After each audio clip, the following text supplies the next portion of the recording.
Jake Morrison was just 17 years old when he walked across the stage to get his high school diploma.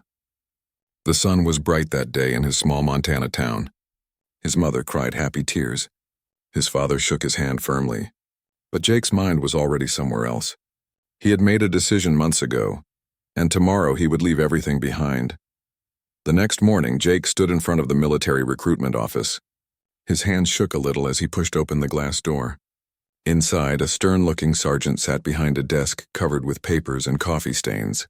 The sergeant looked up at Jake and raised one eyebrow. "You sure about this, son?" the sergeant asked. Jake nodded. He was sure. His grandfather had served. His uncle had served. Now it was his turn. Growing up in Montana meant growing up around guns. Jake had been hunting since he was 8 years old. His grandfather, a quiet man with weathered hands and kind eyes, had taught him everything. They would wake up before sunrise and walk into the woods together. His grandfather never spoke much, but he taught Jake to be patient, to be still, to breathe slowly. A good shot is 90% patience and 10% squeeze, his grandfather used to say. By the time Jake was 15, he was winning shooting competitions in his county. Then he started winning state-level competitions. Other shooters, most of them adults, would shake their heads in disbelief when the skinny kid with messy brown hair would outscore them. But Jake never bragged. He would just smile politely, collect his small trophy, and go home. His high school friends thought he was a little strange. While they played video games and worried about prom dates, Jake spent his weekends at the shooting range or in the woods. He had friends, sure, but he always felt different. He felt like he was waiting for something bigger than Friday night football games and summer jobs at the gas station. Boot camp was harder than anything Jake had ever experienced. The drill sergeants yelled constantly. They made the recruits run until their legs felt like rubber. They woke them up at 4 in the morning and worked them until they collapsed into their bunks at night. Some recruits cried, some quit, but Jake kept going. During the 3rd week of boot camp, they went to the shooting range. This was what Jake had been waiting for. While other recruits struggled to hit targets at 200 meters, Jake was putting bullets through the center ring like he was playing a video game. His drill sergeant, a muscular man named Sergeant Davis, walked over and watched Jake shoot. "Where did you learn to shoot like that, Morrison?" Sergeant Davis asked. "Montana, Sergeant," Jake replied. "No, I mean really.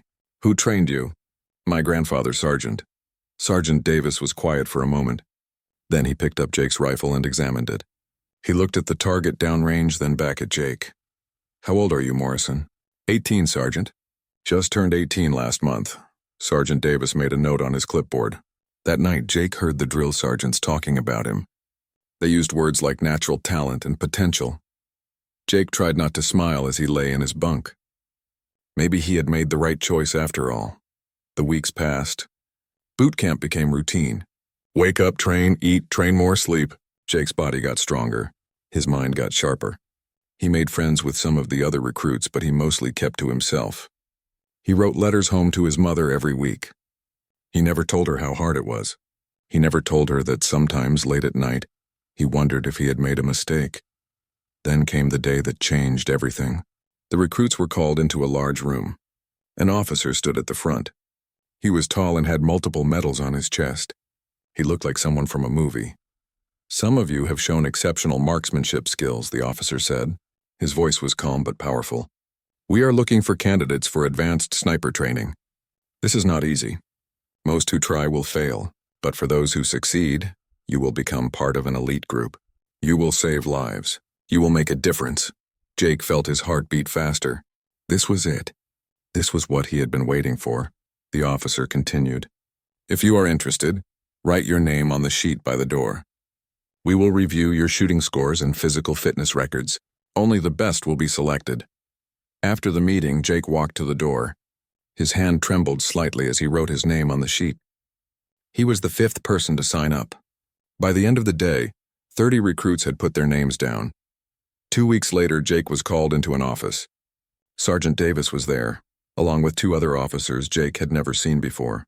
They looked at him like they were examining a science experiment.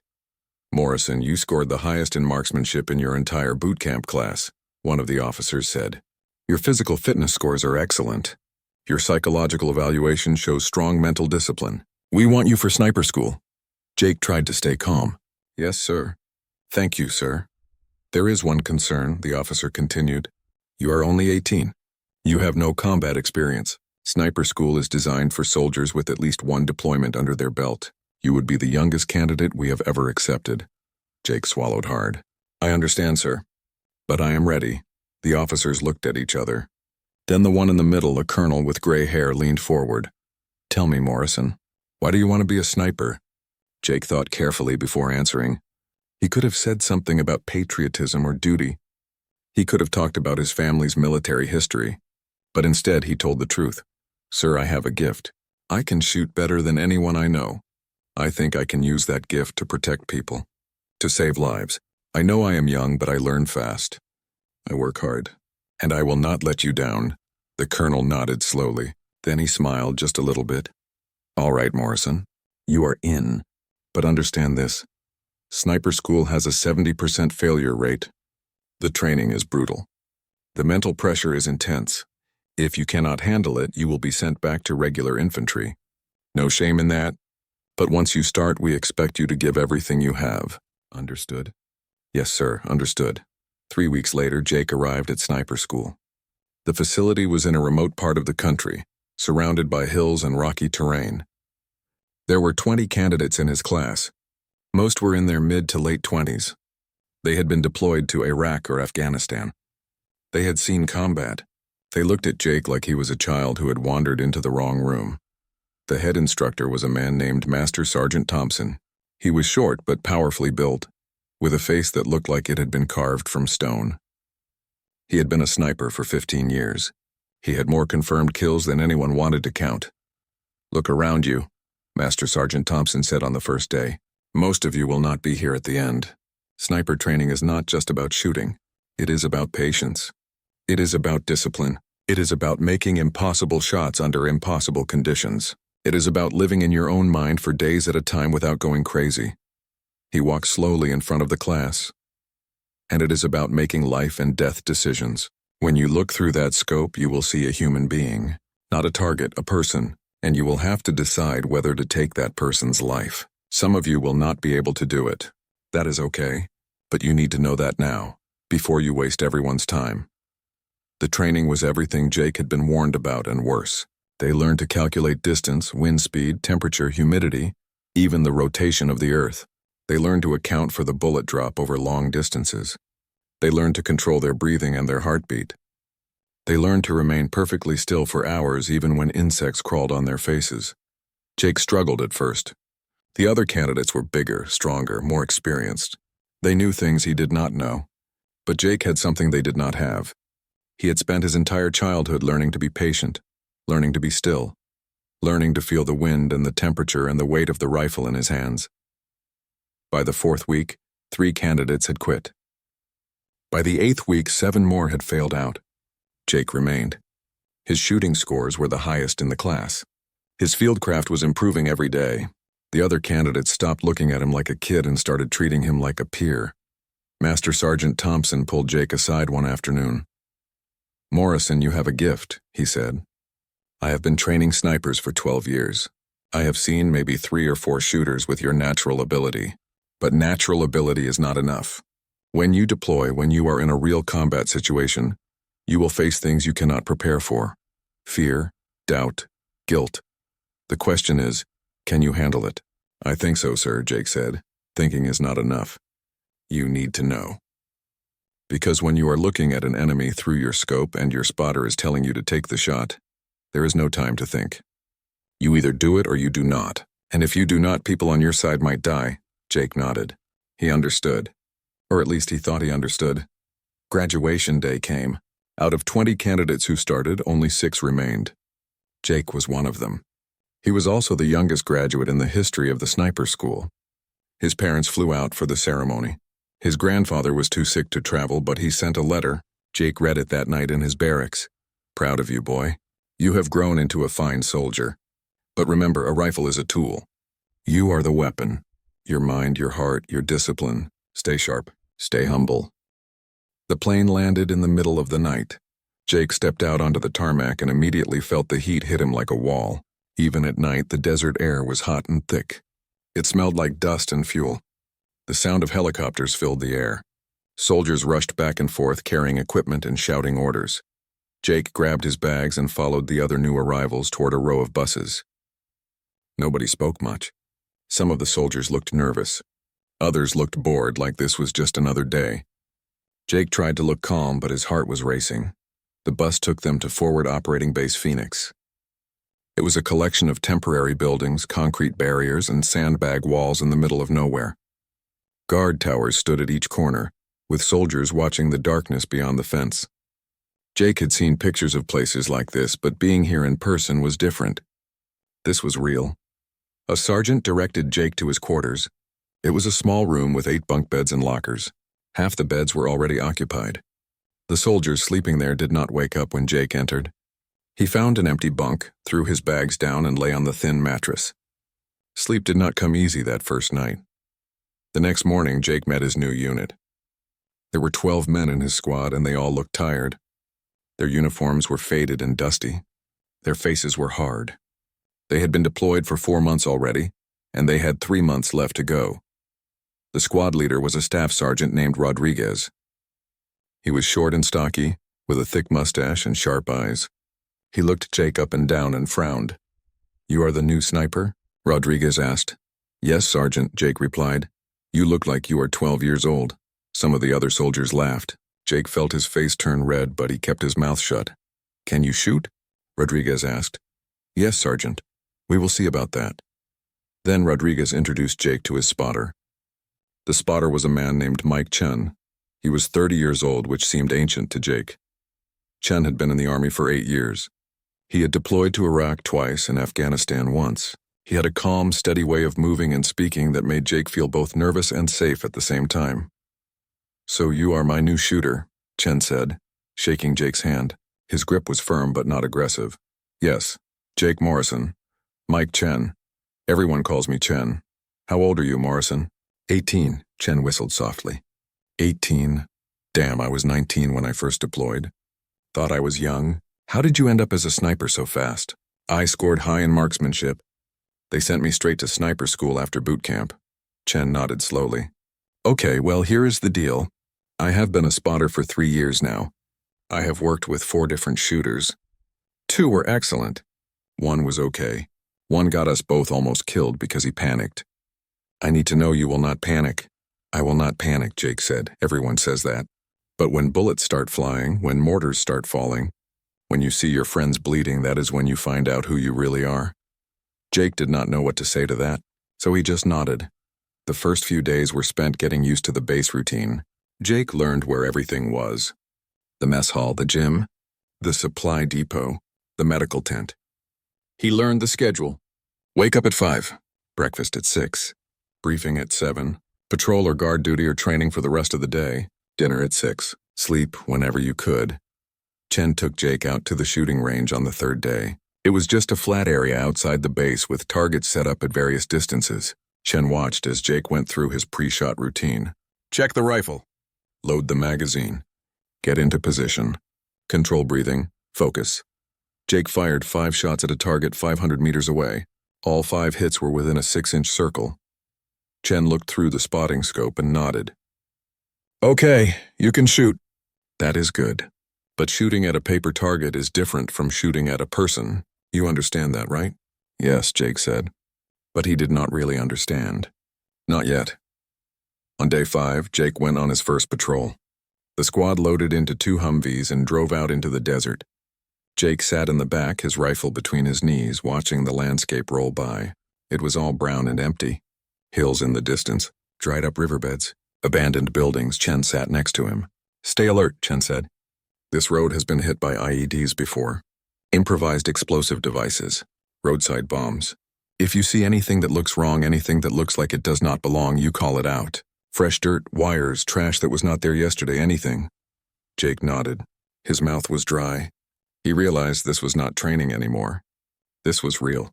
If they hit a bomb, he could die. Just like that, they made it to the village without incident. The soldiers spread out and started talking to locals. Rodriguez was trying to get information about enemy movements in the area. Chen and Jake climbed to the roof of a 2-story building and set up an overwatch position. From the roof, Jake could see the entire village.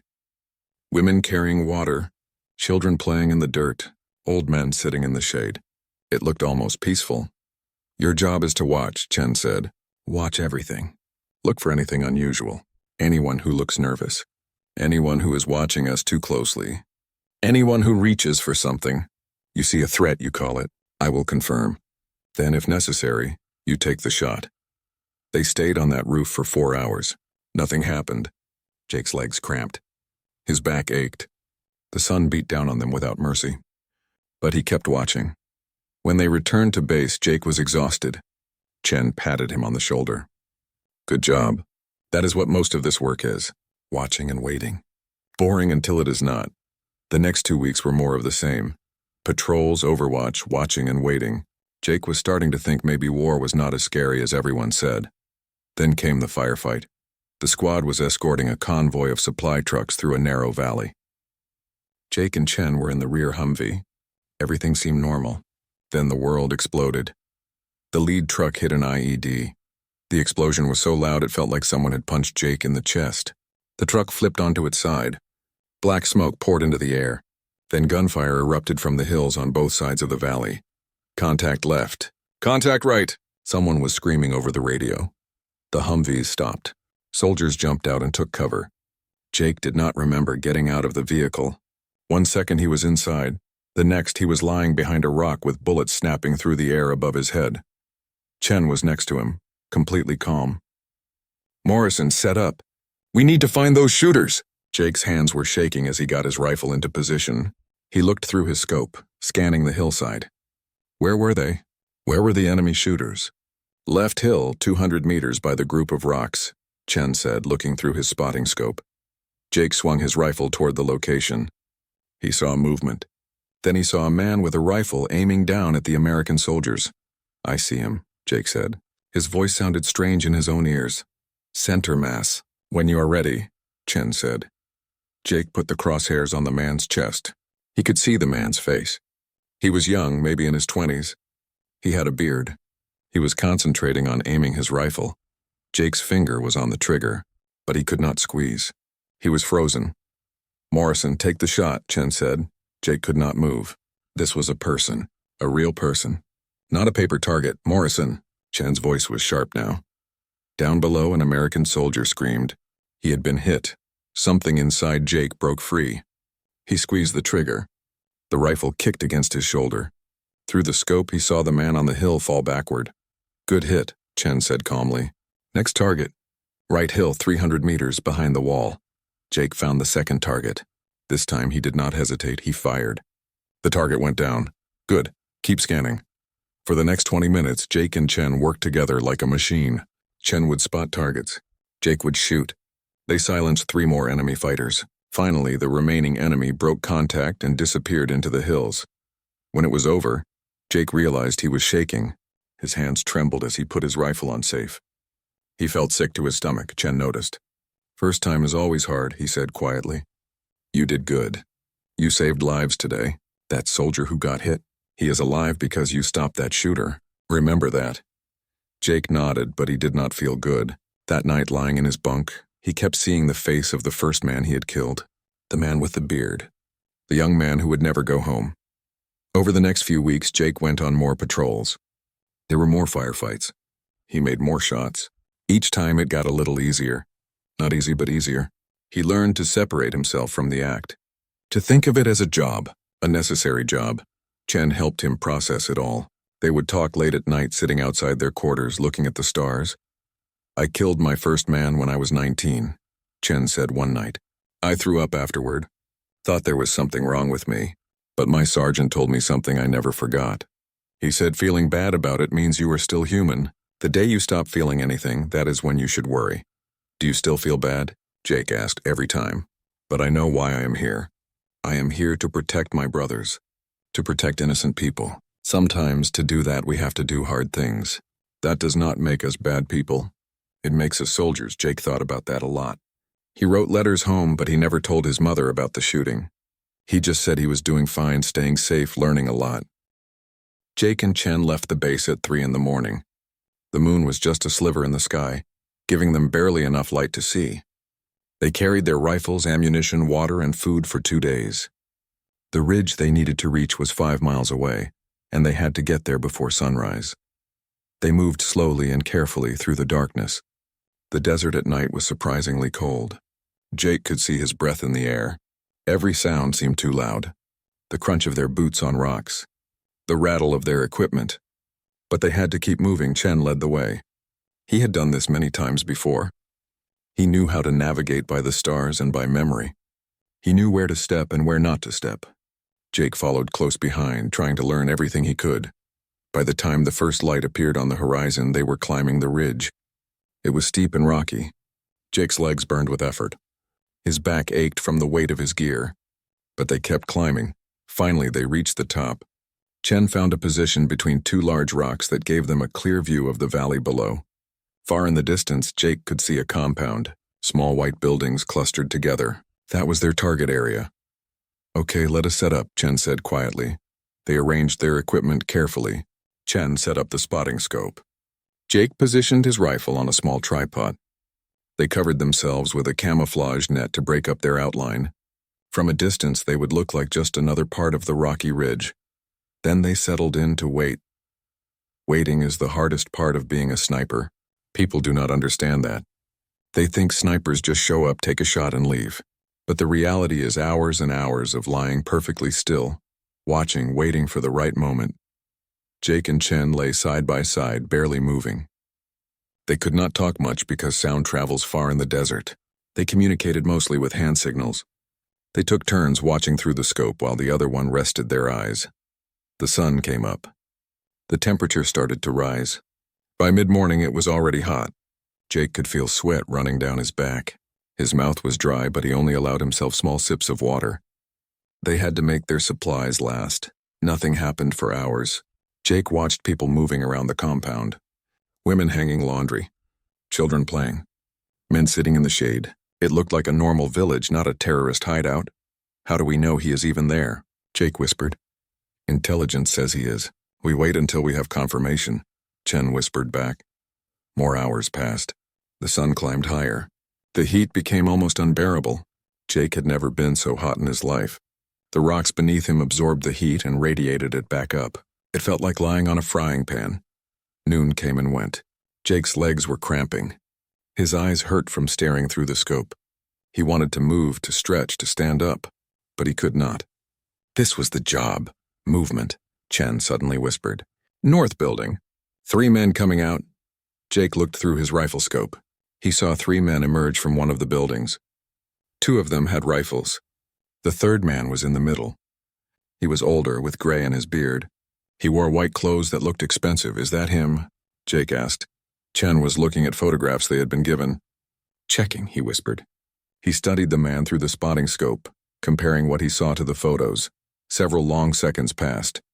"Positive ID," Chen finally said. "That is our target." The man in white. Jake felt his heart rate increase. This was it. This was what they came for. But then Chen said something that made Jake's stomach drop. "Range to target. 2,789 meters. Jake blinked. He must have heard wrong. "Say again?" 2,789 meters. That is 1.73 miles. Jake looked at Chen. "That is impossible. A rifle is not rated for that distance." "I know," Chen said. He was using a laser rangefinder to double-check the distance. "Confirmed.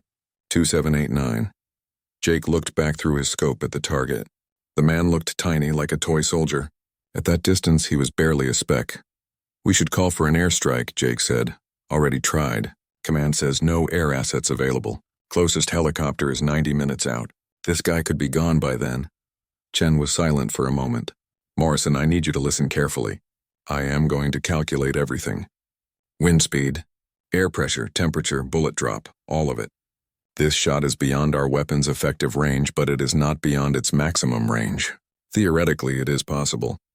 But it requires perfect conditions and perfect execution. Have you ever made a shot this far?" Jake asked. "No. Farthest I have ever spotted was 1,800 meters. But I know the math. And I know you can shoot. The question is, do you think you can make this shot?" Jake looked at the target again. The man in white was talking to the other 2 men. He was pointing at something. He looked relaxed, casual. He had no idea that a mile and a half away, 2 American soldiers were watching him. Jake thought about all the soldiers this man had killed. All the innocent people caught in his attacks. He thought about his training. He thought about his grandfather's words, "You are the weapon." "I can make the shot," Jake said. "You sure?" "No, but I will try," Chen nodded. Then he got to work. He pulled out a small notebook and started calculating. He measured the wind speed at their location using a handheld device. He checked the temperature and air pressure. He studied the terrain between them and the target, looking at how the wind might behave at different elevations. "Okay, listen up," Chen said. "Wind is 8 miles per hour from left to right at our location. But in the valley, it is probably different. I am estimating 10 to 12 miles per hour. Bullet drop at this range is approximately 35 feet. Temperature is 98 degrees. Air pressure is normal. You need to aim 12 feet high and 8 feet to the left. But these are estimates, Morrison. I cannot be exact at this distance." Jake made the adjustments to his scope. His hands were steady. All the training kicked in. This was just another shot. Just another target, except it was not. This was the longest shot he had ever attempted. This was the longest shot most snipers ever attempt. "Command is asking for confirmation," Chen said, listening to his radio. "They want to know if we have a viable shot." "Tell them yes," Jake said. Chen spoke quietly into the radio. A moment later, he looked at Jake. "You are authorized. Take the shot when ready." Jake settled into position. He controlled his breathing. Slow and steady. In through the nose, out through the mouth. He let his heart rate slow down. This was what he had trained for. This was the moment. Through the scope, he could see the target. The man in white was still talking. He was animated, gesturing with his hands. Jake put the crosshairs on him, then adjusted up and to the left, just like Chen had calculated. "Wind is steady," Chen whispered. "You have about a 30-second window before it shifts." Jake's finger was on the trigger. Light pressure. Not pulling, just feeling the resistance. He thought about all the people this man had hurt.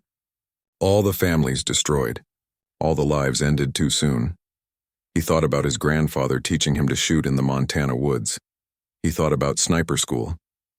About Master Sergeant Thompson saying, "You are the weapon." He cleared his mind of everything else. It was just him, the rifle, and the target. Between heartbeats, in that perfect moment of stillness, Jake squeezed the trigger. The rifle kicked against his shoulder. The sound of the shot echoed across the valley. Then silence. The bullet flew through the air at over 2,000 feet per second. But at that distance, it would take almost 6 seconds to reach the target. 6 seconds that felt like an eternity. Jake kept his eye on the scope. He did not blink. He barely breathed. The bullet traveled across the valley. It crossed ridges and valleys. It fought against gravity and wind. It covered nearly 2 miles of hostile territory. 5 seconds. 6 seconds. "Target down," Chen said quietly.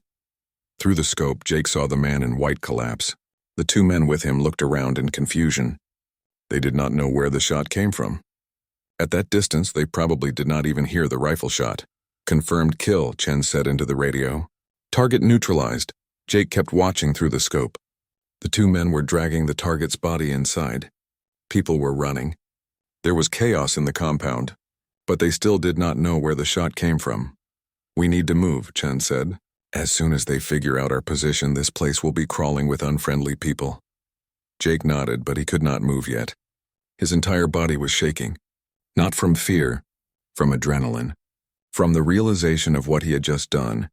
He had just made a shot that should have been impossible, a shot that would be talked about and studied and analyzed, a shot that most snipers dream about but never achieve, and he was 18 years old. "Morrison, we need to move now," Chen said more urgently. That snapped Jake back to reality. He quickly broke down his rifle and packed his gear. Chen was already rolling up the camouflage net. They had to get off this ridge before the enemy figured out where they were. They started moving down the backside of the ridge, away from the compound. Jake's legs felt weak. His hands were still shaking. But he kept moving. As they descended, Chen looked at him with an expression Jake had never seen before. It was respect mixed with disbelief. "Morrison, do you understand what you just did?" Chen asked. "I made the shot," Jake said. "You made history." The helicopter picked them up at dawn. The pilot gave them a thumbs up as they climbed aboard. Chen strapped himself in and put on a headset. Jake did the same. The helicopter lifted off and the desert fell away beneath them. Over the headset, Jake heard the pilot's voice. "Heard you guys made one hell of a shot yesterday." "Word travels fast," Chen replied. "Command has been talking about nothing else. They want you back at base ASAP for debrief." Jake looked out the window. From up here, the desert looked peaceful. It was hard to believe that just hours ago, he had been lying on a ridge looking at a man through his scope, making a decision that would end a life. The flight back took 30 minutes. When they landed, Rodriguez was waiting for them. "Morrison, Chen, you need to come with me right now," Rodriguez said. He looked serious. They followed him to the command building. Inside, there were officers Jake had never seen before. Colonels, majors, people with a lot of medals on their chests. They all turned to look when Jake walked in. "Private Morrison, Sergeant Chen, have a seat," a colonel said. He was an older man with gray hair and tired eyes. "We need to go over yesterday's operation in detail." For the next 2 hours, they answered questions. What time did they reach the ridge? What was the wind speed? What adjustments did Chen calculate? What exactly did Jake see through his scope? How long between the shot and the target going down? Jake answered every question as clearly as he could. Chen backed him up with his notes and observations. The colonel pulled out a laptop and turned it toward them. "We have drone footage of the compound from yesterday. We want you to watch this and confirm what you saw." The video played. It showed the compound from above. Jake saw 3 men emerge from a building. He recognized the man in white. Then suddenly the man collapsed. The other 2 men looked around in confusion before dragging the body inside. "Timestamp shows the target was hit at exactly 13:27 hours, the colonel said. "That matches the time you radioed in the shot." "Private Morrison, is this the shot you took?" "Yes, sir," Jake said. The colonel nodded. He looked at another officer. "Get the ballistics team in here." 3 more people entered. They were specialists who analyzed shooting data. They had Jake's rifle, which had been taken as soon as they returned to base. They had charts and graphs and calculations. "Private Morrison, we have analyzed your rifle, your scope settings, and Sergeant Chen's notes," one of the specialists said. She was a captain with glasses and a serious expression. "Based on all the data, we can confirm that the shot was taken from a range of 2,789 meters. That is 1.73 miles. The bullet drop at that range would have been approximately 35.2 feet. Wind drift would have been approximately 8.7 feet. You compensated for both nearly perfectly." She looked at him with something like awe. "Private Morrison, this is one of the longest confirmed sniper kills in military history. Only a handful of shots at this distance have ever been recorded. And you are 18 years old with less than 3 months of combat experience. This is extraordinary." Jake did not know what to say. "Thank you, ma'am." The colonel spoke up again. "Private Morrison, this shot will be classified for the time being. We do not want the enemy to know our capabilities at extreme range. But I want you to know that what you did yesterday saved lives. The target you eliminated was a high-value individual responsible for coordinating attacks that killed dozens of coalition soldiers and countless civilians. His death will significantly disrupt enemy operations in this region." "Yes, sir." "Thank you, sir," Jake said. "You are dismissed. Good work, both of you." Jake and Chen left the command building. Outside, the sun was bright and hot. Jake felt exhausted even though he had not done anything physical that day. "How are you holding up?" Chen asked.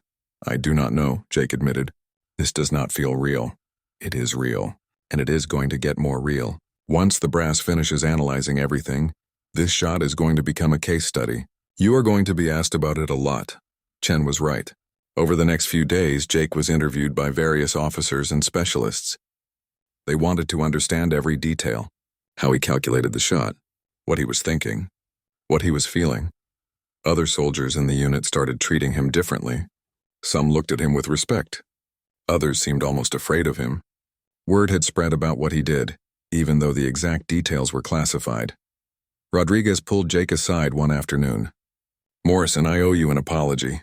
When you first showed up, I thought you were just a kid who would get someone killed. I was wrong. What you did out there was professional and skilled. You saved lives. I am proud to have you in my unit." "Thank you, Sergeant," Jake said, "but I need to know, are you okay?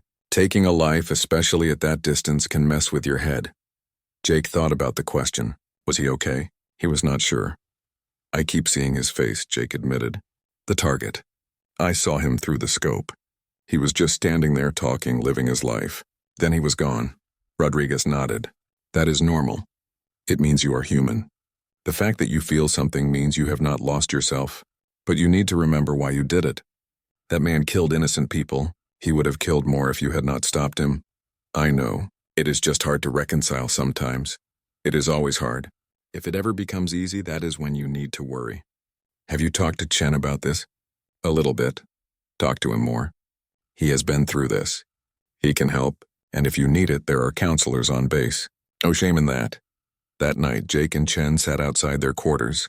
The stars were bright in the clear desert sky. They were the same stars Jake used to watch from his grandfather's porch in Montana. But everything felt different now. Chen, can I ask you something? Jake said. Sure. How do you deal with it? The killing, I mean. How do you sleep at night? Chen was quiet for a long moment. I remember why I am here. I am here to protect people. Sometimes protecting people means stopping bad people from hurting them. It is not pretty. It is not easy. But it is necessary. Do you ever regret any of your shots? No, because every person I helped take down was an active threat. They were hurting or planning to hurt innocent people. Removing them from the battlefield saved lives. I focus on that. What if we are wrong? What if intelligence gets it wrong and we shoot the wrong person? That is a risk. But that is why we have confirmation procedures. That is why we verify targets multiple times. That is why we do not just shoot anyone. The man you shot was positively identified by multiple sources. There was no mistake. Jake nodded. That helped a little bit. Morrison, listen to me, Chen said. You have a gift. You can shoot better than almost anyone I have ever seen. You can use that gift to do a lot of good in the world. But you need to make peace with what that gift requires. Because if you cannot, it will eat you alive. How do I make peace with it? You remember that every shot you take prevents 10 other shots? Every bad guy you stop is a dozen good guys who get to go home to their families. You are not a killer. You are a protector. There is a difference. Over the next few weeks, Jake went on more missions. He made more shots, though none as dramatic as the record-breaking one. Each time it got a little easier to separate the job from the emotion. He learned to focus on the mission, not the man. He also learned to lean on his squad. These men became his brothers. They looked out for each other. They shared food and stories and fears. They made jokes to cope with the stress. They bonded in a way that only people who face danger together can bond. One day, Jake received a letter from his grandfather. It was short and simple, like all his grandfather's letters. Heard you did something special. Cannot talk about it, they tell me. That is okay. I know whatever it was, you did it right. Proud of you, stay safe. Come home when you can. Love, Grandpa. Jake read that letter a dozen times. It meant more to him than all the praise from the officers. His grandfather understood.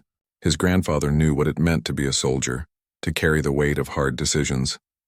About 6 weeks after the record shot, Jake and Chen were called to another briefing. There was a new mission. Intelligence had located another high-value target. Morrison, we need you and Chen back on that ridge, Rodriguez said. Different target, but similar situation. Jake felt his heart rate increase. Going back to that place, making another impossible shot. Could he do it again? Yes, Sergeant, he said. But this time the mission went differently. Jake and Chen hiked to the ridge, set up their position, and waited. The target appeared, but only for a moment.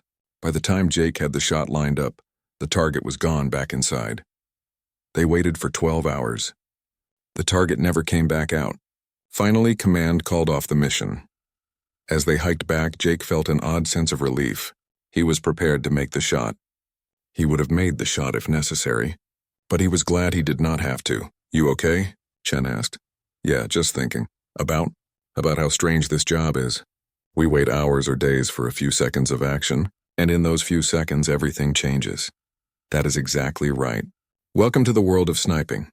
99% boredom, 1% terror. When they got back to base, Jake wrote a letter home. He could not tell his mother about the record shot. He could not tell her about any of the specific operations. The plane touched down on American soil on a cold November morning. Jake stepped off with the rest of his unit, breathing air that smelled different from the desert.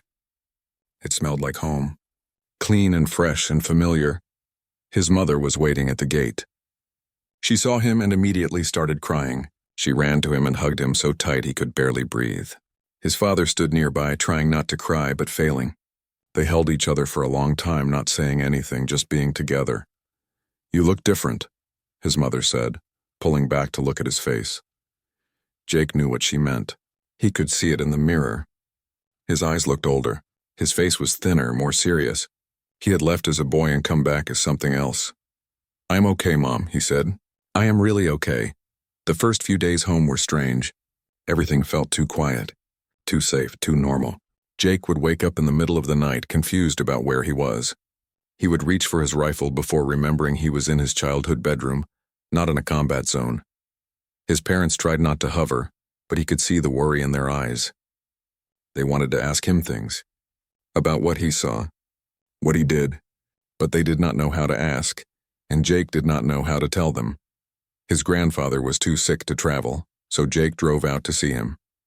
The old man was sitting on his porch in a rocking chair wrapped in a blanket.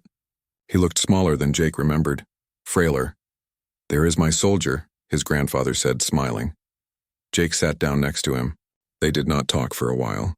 They just sat together, looking at the Montana hills like they used to do when Jake was a kid. "Did you do what you needed to do out there?" his grandfather finally asked. "Yes, sir." "Did you do it right?" "I think so. I tried to," his grandfather nodded. "That is all anyone can do. Try to do right. Some things in life do not have easy answers. War is one of them, but I can see in your eyes that you did your duty with honor. That is what matters." "It was harder than I thought it would be," Jake admitted. "Of course it was. Anyone who says war is easy is either a liar or a fool. You carry it now. That weight. You will carry it for the rest of your life, but you do not have to carry it alone. You have people who love you. You have brothers who went through it with you. Lean on them when you need to." They sat together until the sun started to set. Jake felt more at peace than he had in months. His grandfather understood in a way no one else could. 2 weeks later, Jake received orders to report to a military training facility. The Army wanted to debrief him more thoroughly about the record shot. They wanted to understand exactly how he made it, so they could teach other snipers. At the facility, Jake met with instructors from the sniper school. They had him recreate the shot on a simulator. They asked him hundreds of questions about his thought process, his calculations, his adjustments. One of the instructors, a major who had been sniping for 15 years, shook his head in amazement. "Private Morrison, I have made a lot of long shots in my career, but nothing like this. The conditions were not ideal. The distance was extreme, yet you made every adjustment perfectly. This will be studied for years." "I just did what I was trained to do, sir," Jake said. "No, you did more than that. Training gets you part of the way. But what you did required instinct, feel, natural talent. That cannot be taught." The Army decided to use Jake's shot as a teaching case. They created a detailed analysis of every aspect of the engagement, the wind calculations, the bullet trajectory, the scope adjustments. All of it was documented and added to the sniper training curriculum. Jake was asked to speak to a class of new sniper students. He stood in front of 40 soldiers, most of them older than him, and told them about the shot. He was honest about how scared he was, about how he almost did not take it because it seemed impossible, about how Chen's calculations and his own instincts came together to make it work. "The longest shot in the world does not mean anything if you cannot make the shot when it matters," Jake told them. "Every shot you take in combat has weight. You carry that weight. But you also have to trust your training and trust yourself. If you do not believe you can make the shot, you never will." The students listened carefully. Some took notes. Afterward, several came up to ask him questions. One of them, a corporal with a southern accent, said, "Morrison, you are a legend. Everyone in the sniper community knows about your shot." Jake did not feel like a legend. He felt like an 18-year-old kid who got lucky and made a good shot when it mattered. But he understood that his story was bigger than him now. It represented something. Hope, maybe. Proof that impossible things can be achieved with the right training and the right mindset. Over the next few months, Jake trained for his next deployment. He worked with new spotters, refining his skills. He studied ballistics and wind reading. He shot thousands of rounds at the range, pushing himself to be even better. Chen had rotated to a different unit, but they stayed in touch. They would text each other every few weeks. Short messages. "How is training?" "Good. You?" "Same. Stay safe." It was the kind of friendship forged in combat. They did not need many words. Jake also started seeing a counselor on base. At first, he was resistant. He thought it meant he was weak. But his squad leader, Rodriguez, encouraged him. Morrison, talking to someone does not make you weak. It makes you smart. You went through things most people never go through. You need to process that. Do not let it build up inside you. The counselor, a woman named Dr. Sarah Martinez, helped Jake work through his feelings about the deployment, about killing, about the record shot and what it meant. You are carrying survivor's guilt, she told him. You feel guilty that you survived when others did not. You feel guilty that you took lives even though you know it was necessary. These feelings are normal for combat veterans. How do I stop feeling guilty? Jake asked. You do not stop. You learn to live with it. You learn to honor those feelings while also moving forward. You find meaning in what you did. You use your experience to help others. That conversation stuck with Jake. Use your experience to help others. He started thinking about what that meant for him. When his second deployment came, Jake was more prepared. He knew what to expect. He knew how to handle the stress, the fear, the moral weight. This deployment was different, quieter. He made several successful shots, but nothing as dramatic as the record. He also took on more of a leadership role. Younger soldiers looked up to him. They asked him for advice. He found himself repeating things Chen had told him. Things about staying focused, about remembering why they were there, about protecting each other. By the time Jake was 21, he had completed 3 deployments. He had earned several commendations for his service. His record shot was no longer classified, and it had been officially recognized by military historians as one of the top 10 longest confirmed sniper kills in history. But Jake never let it define him. He was proud of what he did, but he did not brag about it. He did not seek attention or glory. He just did his job day after day, deployment after deployment. Eventually, Jake made a decision. He had served his country honorably. He had done what he set out to do. Now it was time for something different. He applied to become a sniper instructor. The Army accepted immediately. They wanted someone with his experience and skill teaching the next generation. At 23 years old, Jake found himself back at sniper school. But this time he was on the other side. He was the instructor. He taught classes on long-range shooting, wind reading, and mental preparation. He was tough but fair with his students. He pushed them hard because he knew what they would face in combat. But he also understood their fears and doubts. He had been there. One day, a young recruit, barely 19 years old, approached him after class. The recruit looked nervous. "Sergeant Morrison, can I ask you something?" "Sure," Jake said. "They say you made a shot at over 1.7 miles. Is that true?" "Yes, it is true." "How did you do it? How did you know you could make that shot?" Jake thought about the question. How did he know? The truth was he did not know. He just believed he could. "I trusted my training," Jake said. "I trusted my spotter. And I trusted myself. That is all you can do. Prepare as much as possible, then trust yourself when the moment comes." "But were not you scared?" "Terrified. I am scared every time I take a shot in combat. Fear is normal. It keeps you sharp. But you cannot let fear stop you from doing what needs to be done." The recruit nodded, absorbing the words. Jake continued teaching for several years.